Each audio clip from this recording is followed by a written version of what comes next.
Acompáñenme al día 96 de 366 acciones dominadas por cada día que pase del año.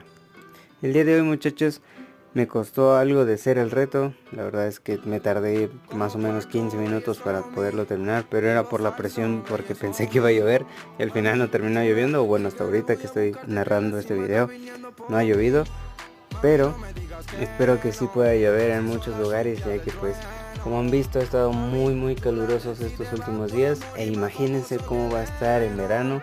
Así que nada, yo me voy previniendo, voy a agarrar un buen bloqueador para que no me requeme.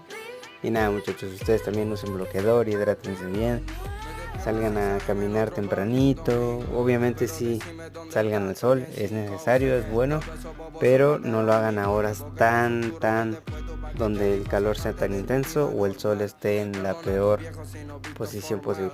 Así que ya saben, muchachos, los quiero mucho, saquen el fuá, nos vemos el día